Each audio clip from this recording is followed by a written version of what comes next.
Hello everyone, welcome back to conceptual classes.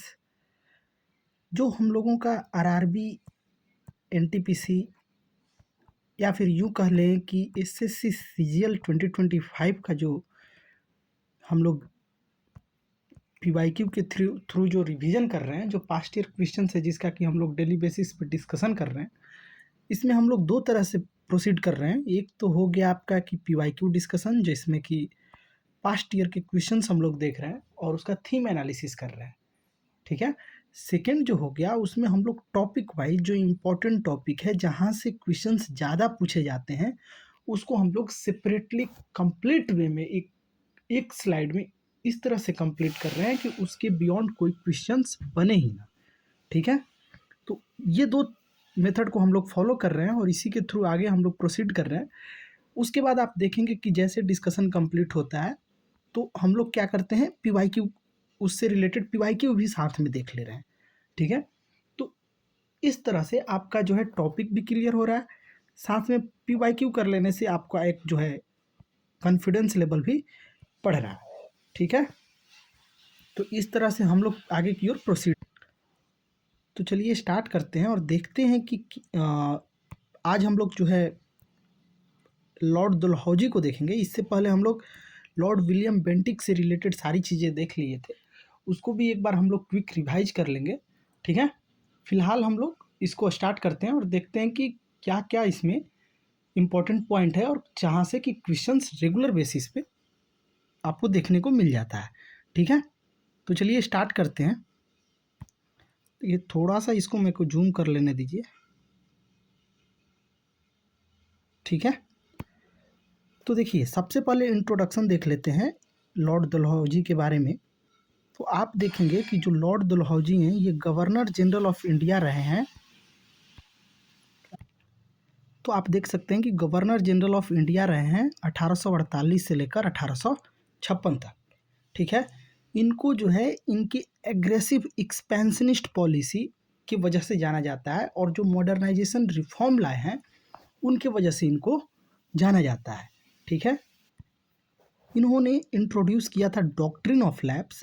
आगे चलकर हम लोग देखेंगे कि कैसे जो है डॉक्ट्रिन ऑफ लैब्स जो है ये one of the important reason था 1857 के रिवोल्ट का।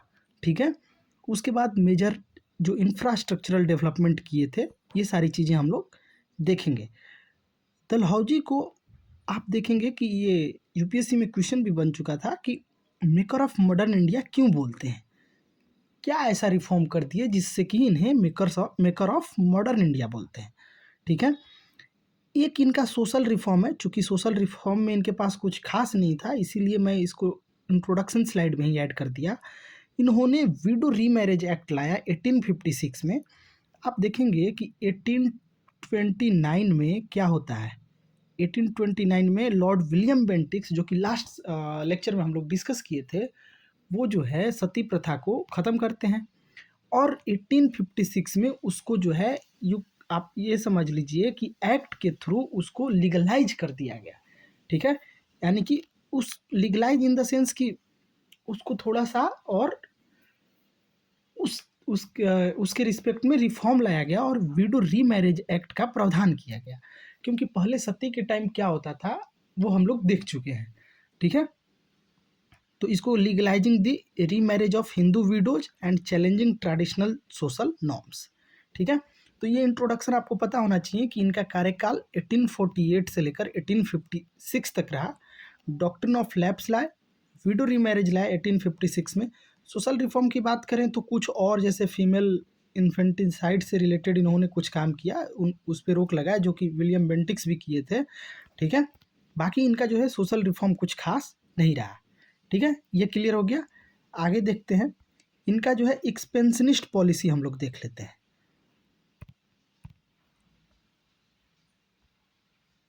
एक सेकेंड, इसको थोड़ा एडजस्ट कर लेते हैं,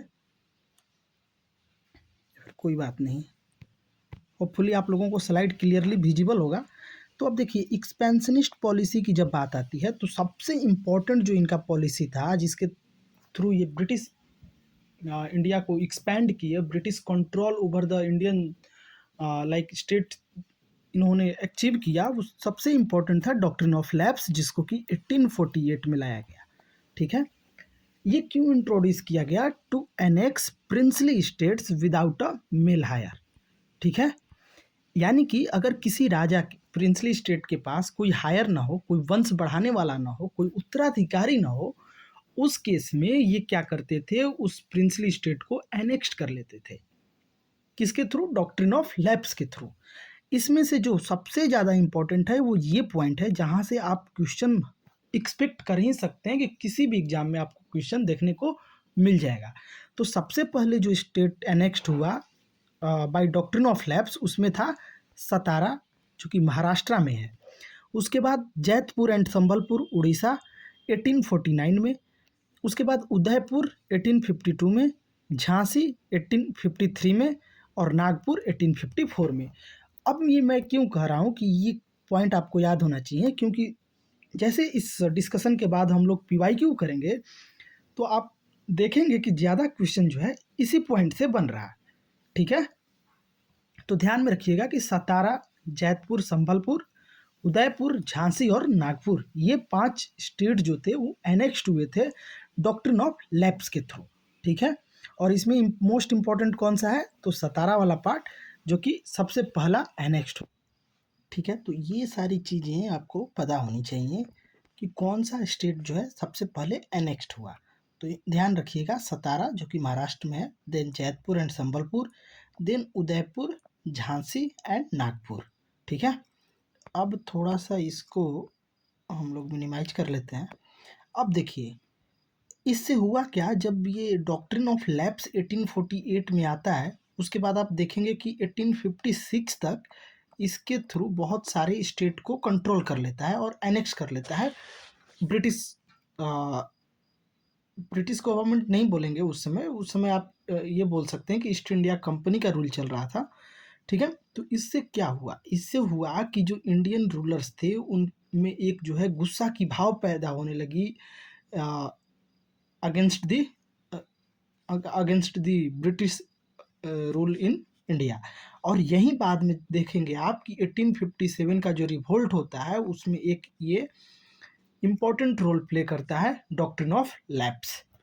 उसके बाद देखते हैं कि सेकेंड एंग्लो सिख वार, जो कि 1848 से लेकर 1849 के बीच में हुआ था, वो भी इन्हीं के टाइम में हुआ था, जिसमें कि पंजाब का एनेक्सेशन हो जाता है 1849 में, और ब्रिटिश जो है लाहौर को कंट्रोल में ले लेती है और सिख रूल यहीं पे ख़त्म हो जाता है।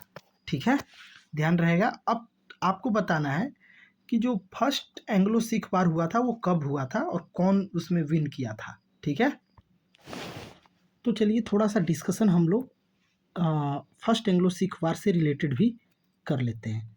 तो आप देखेंगे कि जो ये एंग्लो सिख वार हो रहा था, ये किस लिए हो रहा था? To annex Punjab.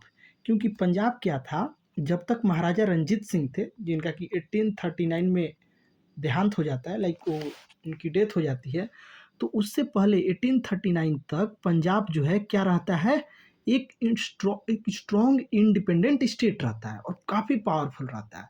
लेकिन रंजीत सिंह की जाने के बाद वहाँ जो वीक रूलर होने लगे, और आप देखेंगे आगे चलकर कि बहुत सारे बैटल होते हैं, जैसे कि 1845 में होता है battle of Mudki. Battle of मुडकी जो है, आप देखेंगे कि इसमें जो है सिख और ब्रिटिश के बीच होता है, और ये इनकन्क्लूसिव बैटल रहता है। ठीक है, उसके बाद आप देखेंगे कि मुडकी के बाद 1845 में ही, मुडकी के बाद फिरोजा शाह में 1845 में ही बैटल होता है, जिसमें कि सिख आर्मी जो है डिफीट हो जाती है। और लास्ट जो बैटल होता है, battle of Sobraon, battle of Sobraon, spelling अगर बात करें तो सोब्राउन, बैटल ऑफ सोब्राउन, जो कि 1846 में होता है। और इसमें क्या होता है कि फाइनली सिख जो रूलर्स थे वो हार जाते हैं, और यहीं पे ट्रीटी साइन होता है, ट्रीटी ऑफ लाहौर, जिसके वजह से इसी ट्रीटी के बाद जो फर्स्ट एंग्लो सिख वार होता है, जो कब से कब के बीच होता है, तो 1845 से लेके 1846 तक, 45 से 46। इसमें 3 बैटल होता है, battle of Mudki, battle of Ferozeshah, battle of Sobraon, ठीक है। तो ये चीज़ें आपको ध्यान में रहनी चाहिए कि ट्रीटी ऑफ लाहौर साइन होता है 1846 में बैटल ऑफ सोब्राव हारने के बाद।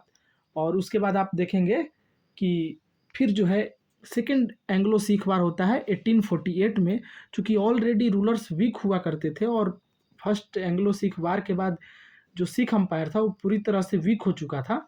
तो आप देखेंगे कि 1848-49 में पूर्ण रूप से पंजाब पे कब्जा कर लिया जाता है ब्रिटिशर्स के द्वारा, ठीक है। क्लियर हो गया। फर्स्ट एंग्लो सिख वार 45 से 46, जिसमें कि 3 बैटल होता है, battle of Mudki, battle of Ferozeshah and battle of Sobraon, ठीक है। ट्रीटी ऑफ लाहौर साइन होता है 1846 में, जिसके बाद की आप देखेंगे कि फर्स्ट एंग्लो सिख वार जो है वो ख़त्म होता है, ठीक है। उसके बाद आप देखेंगे कि लोअर बर्मा 1852 में जो लोअर बर्मा वाला रीजन है जिसको कि पेगू हम लोग बोलते हैं, तो वो उस पर भी एनेक्स करता है पेगू को, जिसको कि लोअर बर्मा आज के डेट में कहा जाता है। इससे होता क्या है कि साउथ ईस्ट एशिया में ब्रिटिश का कंट्रोल जो है वो स्ट्रेंथेंड होता है, ठीक है। उसके बाद आप देखेंगे कि 1856 में ये जो पॉलिसी था, आप देखेंगे डॉक्ट्रिन ऑफ लैप्स का, इसमें आप देखेंगे कि मिस गवर्नेंस के ग्राउंड पे जो नवाब ऑफ अवध थे वाजिद अली शाह, उनको हटा दिया जाता है।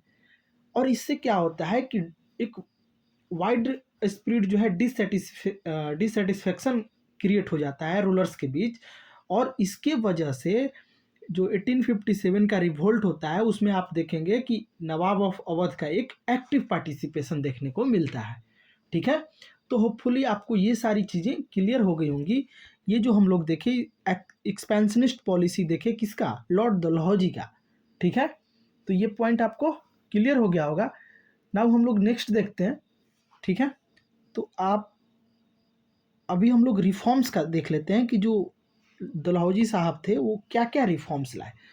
तो सबसे इम्पोर्टेंट रिफॉर्म्स था इनका 1853 में रेलवे का एक्सपेरिमेंट करते हैं और फर्स्ट रेलवे लाइन जो बिछाया जाता है वो मुंबई टू थाने 34 किलोमीटर का ट्रेवल जो है होता है, ठीक है। तो first railway line Mumbai to Thane 1853 में किसके द्वारा लाया गया, लॉर्ड डलहौजी के द्वारा। और यहीं से जो रेलवे का एक्सपेंशन जो है वो इनिशिएट हो जाता है, जो आगे चलकर देखेंगे कि कैसे जो है रेलवे एक इम्पॉर्टेंट रोल प्ले करता है फ्रीडम स्ट्रगल में। और यू कैन से कि unification of Indian state despite of having multiple culture, language, इतना सारा बैरियर्स होने के बाद भी रेलवे जो है एक इम्पॉर्टेंट रोल प्ले करता है यूनिफिकेशन में, ठीक है। तो 1853 में रेलवे का इंट्रोडक्शन, 1854 में पोस्टल एंड टेलीग्राफ सिस्टम का इंट्रोडक्शन होता है, ठीक है। तो पोस्टल रिफॉर्म 1854 में आता है, जिसमें कि एक यूनिफॉर्म पोस्टल सिस्टम को इंट्रोड्यूस किया जाता है with a standard postage stamp, ठीक है। टेलीग्राफ लाइन, जो फर्स्ट टेलीग्राफ लाइन होता है वो कलकत्ता से लेकर आगरा के बीच 1853 में चलाया जाता है और इससे कम्युनिकेशन जो है इम्प्रूव होता है।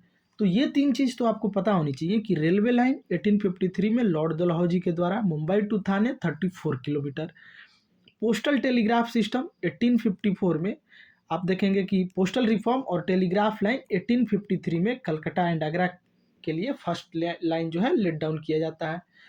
उसके बाद आप देखेंगे कि जो पब्लिक वर्क डिपार्टमेंट होता है पीडब्ल्यूडी, जो कि आज भी देखने को मिल जाता है, तो इसका जो है इस्टेब्लिशमेंट होता है लॉर्ड डलहौजी के कार्यकाल में। और ये क्यों इस्टेब्लिश किया जाता है, टू ओवरसीज इंफ्रास्ट्रक्चरल डेवलपमेंट, यानी कि इंफ्रास्ट्रक्चरल डेवलपमेंट को देखने के लिए पीडब्ल्यूडी डिपार्टमेंट का इस्टेब्लिशमेंट किया जाता है 1854 में। और इसका मेन फोकस क्या होता है, focused on road, bridge, canals and irrigation projects, ठीक है। अब आप देखेंगे कि 1854 में अगर आपको ध्यान हो तो आप बता सकते हैं कि जो मैकॉले मिनट था, मैकॉले मिनट्स जो हम लोग लास्ट लेक्चर में देखे थे, तो आपको ये बताना है कि मैकॉले मिनट्स जो है कब लाया गया था। लॉर्ड विलियम वेंटिक्स वाला जो हम लोग देखे थे उसमें पूरी डिटेल में उसको देखे थे, ठीक है। तो आपको ये चीज़ बताना है कि मैकॉले मिनट जो है किस साल लाया गया था और उसका मेजर लाइक रीजन क्या, ऑब्जेक्टिव क्या था लाने का, ठीक है। तो अब देखेंगे कि 1854 में वुड्स डिस्पैच लाया जाता है। वुड्स डिस्पैच को इंडियन एजुकेशन का मग्नकर्ता भी बोला जाता है। इंग्लिश एजुकेशन जो भारत में आया उसको मग्नकर्ता बोला जाता है। इसमें क्या होता है कि एक हायरार्कियल एजुकेशन सिस्टम को इंट्रोड्यूस किया जाता है। आप अगर वुड्स डिस्पैच को थोड़ा डिटेल में पढ़ेंगे तो आपको पता चलेगा कि जो प्राइमरी स्कूल्स थे ना, वहाँ तक, और यू कैन से कि वर्नाकुलर लैंग्वेज में आपको वर्नाकुलर लैंग्वेज में शिक्षा लेना है। और उसके बाद जैसे सेकेंडरी एजुकेशन के लिए आप जाएंगे तो उस समय आपको इंग्लिश में एजुकेशन लेना है। जैसे जो आप अभी हम लोगों का नेशनल एजुकेशन पॉलिसी बना है NEP 2020, तो उसमें आप देखेंगे कि सेम चीज़ को इनकलकेट किया गया है, सेम चीज़ को लाइक इंट्रोड्यूस किया गया है कि जो अर्ली पीरियड होता है, स्कूलिंग पीरियड, उसमें क्या है कि आपका जो है नेटिव लैंग्वेज का रहना मस्ट है, ठीक है।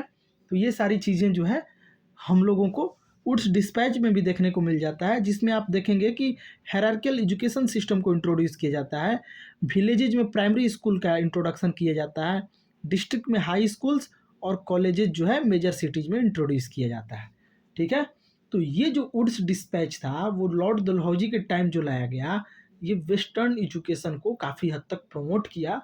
और इसके बाद अगर इसको थोड़ा और डिटेल में जाएंगे वुड्स डिस्पैच को, तो आप देखेंगे कि इसके बाद यूनिवर्सिटीज ओपन होने लगे, ठीक है। बहुत सारे यूनिवर्सिटीज ओपन होने लगे, ठीक है। तो ये चीज़ें ध्यान में रखिएगा। अब हम लोग जो है ये देख लिए इनका जो भी रिफॉर्म्स था, चूँकि क्वेश्चन रिफॉर्म से ही बनता है, तो आप लोग ध्यान रख सकते हैं रिफॉर्म का। एक सोशल रिफॉर्म भी हम लोग देखे हैं, अगर आपको ध्यान हो तो, विडो रीमैरिज वाला, ठीक है। विडो रीमैरिज जो कि 1856 में लाया गया था और 1829 में सती को ख़त्म किया गया था लॉर्ड विलियम बेंटिक के टाइम, ठीक है।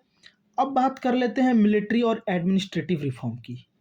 मिलिट्री और एडमिनिस्ट्रेटिव रिफॉर्म की, तो आप देखेंगे कि आर्मी को रीऑर्गेनाइज किया जाता है, ठीक है।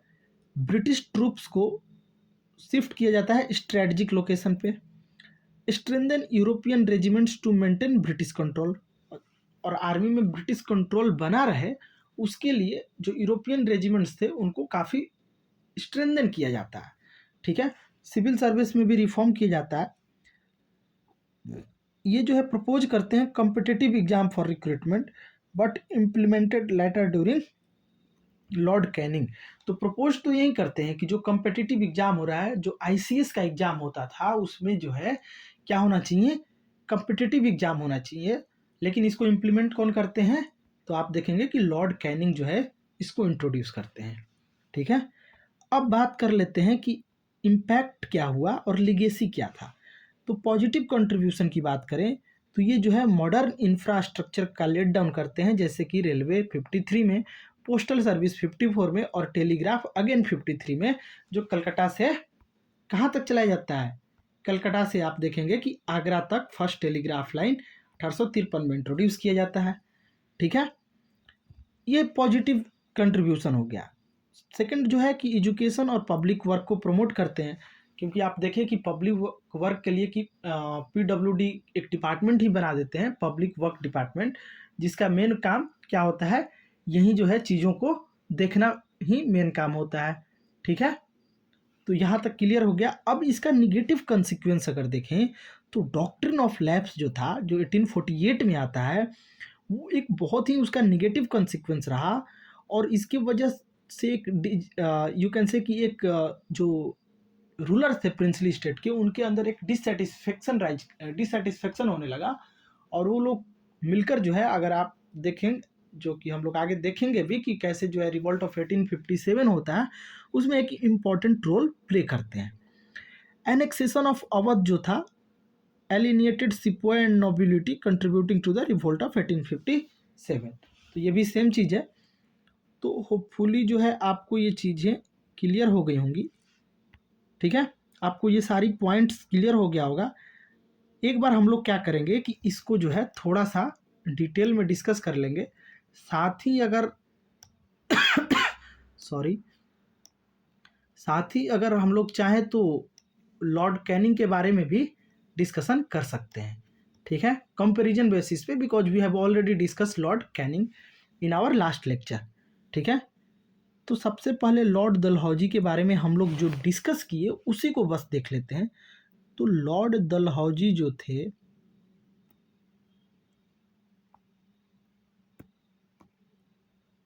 लॉर्ड डलहौजी काफ़ी मोटा हो गया, थोड़ा सा इसको इरेज कर लेते हैं। ठीक है, तो देखिए लॉर्ड डलहौजी के बारे में हम लोगों को देखना है कि इनका जो है क्या क्या कंट्रीब्यूशन रहा।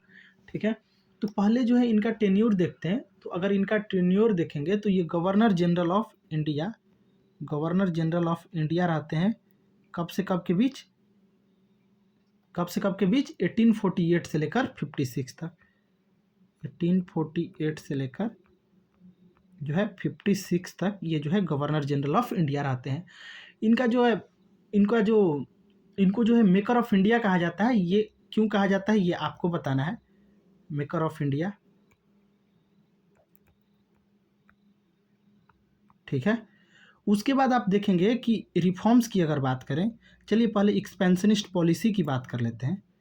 एक्सपेंशनिस्ट पॉलिसी की अगर बात करें तो आप देखेंगे कि ये जो है doctrine of lapse, doctrine of lapse लाते हैं कब, 1848 में, और जिसके तहत पहला कौन सा स्टेट होता है, सतारा।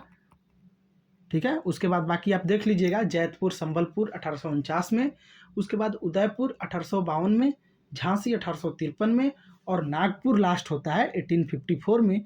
तो ये सारी चीज़ें जो है स्टेट जो है डॉक्ट्रिन ऑफ लैप्स के तहत एनेक्स कर लिए जाते हैं, जिसके वजह से रिजेंटमेंट पैदा होता है प्रिंसली रूलर्स के बीच। और आप देखेंगे कि आगे चलकर ये जो है क्या क्रिएट करता है, एक इम्पॉर्टेंट रोल प्ले करता है बैटल ऑफ प्लासी, जो 1857 का जो रिवॉल्ट होता है, सॉरी 18 नॉट प्लासी, जो 1857 का जो फर्स्ट वार ऑफ इंडिपेंडेंस होता है उसमें एक इम्पॉर्टेंट रोल प्ले करता है। ठीक है, तो ये चीज़ें हो गई एक्सपेंशनिस्ट पॉलिसी में। इसमें सेकंड पॉइंट देखेंगे कि सेकंड एंग्लो मैसूर वार, जो कि 48 से लेकर 1848 से लेकर 1849 के बीच होता है। फर्स्ट कब हुआ था, 45 से लेकर 46, इसमें 3 बार हुआ था अगर आपको ध्यान हो तो। ठीक है, तो वो चीज़ें आप देख लीजिएगा, battle of Mudki, battle of जो था फिरोज शाह, और बैटल ऑफ सुब्राव। ये 3 बैटल होने के बाद ट्रिटी ऑफ लाहौर के तहत जो है फर्स्ट एंग्लो मैसूर वार को ख़त्म किया गया था। ठीक है, तो मुडकी, फिरोज शाह, सोबर्न, MFS। ठीक है, तो ये चीज़ें हो गई एक्सपेंशनिस्ट पॉलिसी के लिए। इसमें अगर और आप देखें तो हम लोगों ने क्या क्या देखा था कि लोअर बर्मा को 1852 में एनेक्स करता है। उसके बाद 1856 में, 1856 में अवध को एनेक्स करता है, अवध को एनेक्स करता है। ठीक है, तो ये सारी चीज़ें जो है, और वहाँ के जो रूलर अवध के कौन थे, वाजिद अली शाह, जो कि जिनको कि रिमूव कर दिया जाता है। और वहीं देखेंगे कि कैसे जो है एक एक्टिव रोल प्ले करते हैं 1857 के रिवॉल्ट में। राइट, तो ये चीज़ें हो गई इनकी एक्सपेंशनिस्ट पॉलिसी। अब बात कर लेते हैं रिफॉर्म की। रिफॉर्म की अगर बात करें तो आप देखेंगे कि विडो रीमैरेज एक्ट आता है। विडो रीमैरेज एक्ट यानी कि 1829 में जो सती बैन होता है, उसके बाद आप देखेंगे कि विडो रीमैरेज एक्ट आता है 1856 में, जिसमें कि हिंदू विडो जो होती थी उनको लीगलाइज कर दिया जाता है, उनके मैरिज को। ठीक है, ये 1856 में। 1853 में क्या क्या हुआ, एक तो रेलवे इंट्रोड्यूस हुआ मुंबई टू थाने 34 किलोमीटर, और उसके बाद टेलीग्राफ लाइन आया कलकत्ता टू आगरा। ठीक है, उसके बाद 1854 में पोस्टल सिस्टम इंट्रोड्यूस करते हैं। ठीक है, तो ये चीज़ें जो है आपको ध्यान में रहना चाहिए। 1854 में एक पोस्टल सिस्टम हो गया, पोस्टल सिस्टम, और एक PWD डिपार्टमेंट क्रिएट करते हैं, जो कि क्या देखेगा, road, bridges, canals, irrigation project से रिलेटेड जो भी काम चल रहे होंगे उनको देखेगा। ठीक है, तो ये चीज़ें हो गई, बाकी कुछ खास नहीं है। तो इतना आप ध्यान रख सकते हैं लॉर्ड डलहौजी के बारे में। ठीक है, अब चलते हैं क्वेश्चन करते हैं और देखते हैं कि क्या हम लोग कर पा रहे हैं, कहाँ कितना कर पा रहे हैं। सेकंड इसको इरेज कर लेते हैं पहले। तो देखिए क्वेश्चन है, under Lord Dalhousie doctrine of lapse which of the following state was annexed into British Empire. तो हम लोग क्या देखे थे, फर्स्ट स्टेट कौन सा था, सतारा, उसके बाद जैतपुर एंड संबलपुर। सतारा कब था, 1848 में, 1849 में जैतपुर एंड संबलपुर, उसके बाद उदयपुर 1852 में, उदयपुर के बाद आप झांसी देखेंगे 1853 में, ये आपको याद करना ही पड़ेगा, ईयर भी पूछ सकता है। नागपुर जो है 1854 में। तो एटलीस्ट इतना जो है आपको याद रखना होगा कि सतारा 1848 में, जैतपुर एंड संबलपुर 1849 में, उदयपुर आप देखेंगे कि 1852 में, झांसी 1853 में और नागपुर 1854 में। तो आपको बताना है कि लॉर्ड डलहौजी की व्यापकता का सिद्धांत जो डॉक्ट्रिन ऑफ लैप्स था, उसकी नीति के तहत निम्नलिखित में से किस राज्य को ब्रिटिश साम्राज्य में विलय कर लिया गया था। ऑप्शन ए है हैदराबाद, मैसूर, सतारा एंड ग्वालियर। अब आपको क्लियर हो गया होगा कि the correct answer is Satara. ठीक है, moving to the next question, consider the following statement regarding Lord Dalhousie. तो Lord Dalhousie introduce railway in India for the first time, सही बात है, कब, 1853 में। कहाँ से कहाँ तक, मुंबई टू थाने, कितना किलोमीटर, 34 किलोमीटर, इतना इंफॉर्मेशन सफिशिएंट है। He established PWD public work department, कब, 1854 में, किस लिए, डेवलपमेंट, इंफ्रास्ट्रक्चरल डेवलपमेंट प्रोजेक्ट को लुक आउट करने के लिए। ठीक है, he implement the Pitt's India act, गलत, यानी कि ऑप्शन नंबर 1 एंड 2 इस हिसाब से जो ऑप्शन ए है वो करेक्ट हो जाएगा। ठीक है, नेक्स्ट क्वेश्चन देखते हैं। नेक्स्ट क्वेश्चन है, which of the following major events occurred during Lord Dalhousie administration. तो एडमिनिस्ट्रेशन के टाइम कौन इसमें से मेजर इवेंट हुआ था। Rowlatt Act was passed, Indian National Congress was found, ये कब हुआ था, 1885 में, एओ ह्यूम के द्वारा। ठीक है, इसके बाद आप देखेंगे कि 2 थ्योरी दिया जाता है, उस खैर इसको रहने देते हैं, सेफ्टी भाल्व थ्योरी और क्या क्या, उसको हम लोग बाद में डिस्कस कर लेंगे। First railway line was introduce in India. तो ऑप्शन आपको पता चल गया होगा, करेक्ट आंसर जो हो जाएगा वो क्या होगा, first railway line was introduce in India during Lord Dalhousie. Next question देखते हैं, विच of the following state was annexed under doctrine of lapse. Doctrine of lapse के तहत किस स्टेट कौन से स्टेट को इलैप्स किया गया था। सेम क्वेश्चन आ गया, आंसर जो ऑप्शन जो है चेंज है, ऑप्शन थोड़ा सा चेंज है, इसका क्या हो जाएगा आपका एक सेकेंड, नागपुर जो है आपका करेक्ट आंसर हो जाएगा। फिर से जितना बार इसको याद कीजिएगा ना, रिवाइज कीजिएगा, उतना सही रहेगा। तो आप देखें कि 1848 में आता है डॉक्ट्रिन ऑफ लैप्स, जिसमें से पहला स्टेट कौन सा होता है, सतारा, उसके बाद जैतपुर एंड संबलपुर 49 में, ठीक है, उसके बाद उदयपुर 52 में, और 53 में झांसी, और 54 में नागपुर। ठीक है, तो ऑप्शन नंबर बी जो है करेक्ट हो जाएगा। नेक्स्ट क्वेश्चन देखते हैं। क्वेश्चन है, major administrative reforms introduce by Lord Dalhousie included. तो लॉर्ड डलहौजी का मेजर एडमिनिस्ट्रेटिव रिफॉर्म क्या था, introduction of railway in 1853, Mumbai to Thane 34 kilometre. ठीक है, establishment of telegraph and postal system, telegraph 1853, Calcutta to Agra, और पोस्टल सिस्टम जो है 1854 में। क्लियर, उसके बाद वर्नाकुलर प्रेस एक्ट नहीं होगा ये ऑप्शन।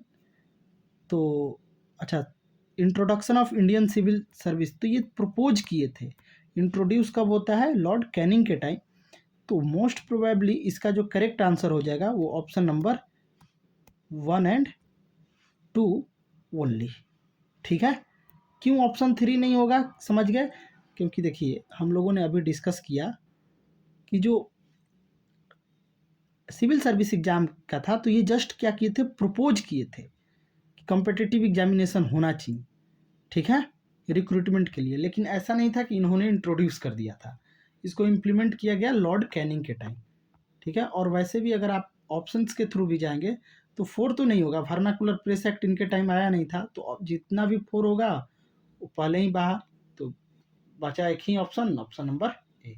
तो इस तरह से क्रॉस करके भी हम लोग आंसर फाइंड आउट कर सकते हैं। नेक्स्ट क्वेश्चन देखते हैं। Lord Dalhousie is most remembered in Indian history for founding of Indian National Congress, ये किए ही नहीं थे। Sorry. Implementing the Rowlatt act, गलत। Implementing the doctrine of lapse, बिल्कुल सही ऑप्शन होगा, जो कि 1848 में इंट्रोड्यूस किया जाता है। ठीक है। नेक्स्ट क्वेश्चन देखते हैं। Under whose tenure the first railway line introduce in India, Lord Dalhousie. Mumbai to Thane, कितना किलोमीटर? 34 किलोमीटर। क्लियर? 34 किलोमीटर। चलिए नेक्स्ट देखते हैं। Under whose tenure was the Wood's despatch 1854 issued for educational reform in India. तो Lord Dalhousie के time जो है woods dispatch को लाया गया, जिसमें कि हायरार्किकल एजुकेशन सिस्टम पे फोकस किया गया, यानी कि प्राइमरी स्कूल्स विलेज में खोले गए। उसके बाद आप देखेंगे कि जो हाई स्कूल्स थे, हाई स्कूल्स वो कहाँ खोले गए? डिस्ट्रिक्ट लेवल पे। और जो कॉलेजेस थे वो कहाँ खोले गए? इम्पोर्टेंट सिटीज में। ठीक है।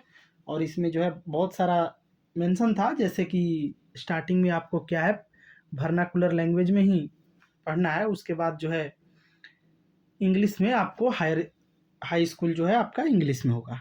ठीक है। तो चलिए आज जो है हम लोग यहीं पे सेशन को समाप्त करते हैं। होपफुली आपके लिए ये एक यूजफुल सेशन रहा होगा, क्योंकि देखिए Lord Dalhousie, Lord Canning, Lord William Bentinck's, इन सब से क्वेश्चंस अक्सर बनता है। तो लॉर्ड डलहौजी पूर्ण रूप से आई थिंक क्लियर हो जाना चाहिए अब। तो आप अगर और भी कोई रिसोर्सेज फॉलो कर रहे हैं तो वहाँ प्रैक्टिस करके देख सकते हैं कि आप जो है कितना क्वेश्चन कर पा रहे हैं। ठीक है। तो चलिए ठीक है, मिलते हैं नेक्स्ट वीडियो में एक नए पर्सनालिटीज के साथ, एक नए स्टैटिक टॉपिक के साथ। तब तक के लिए धन्यवाद।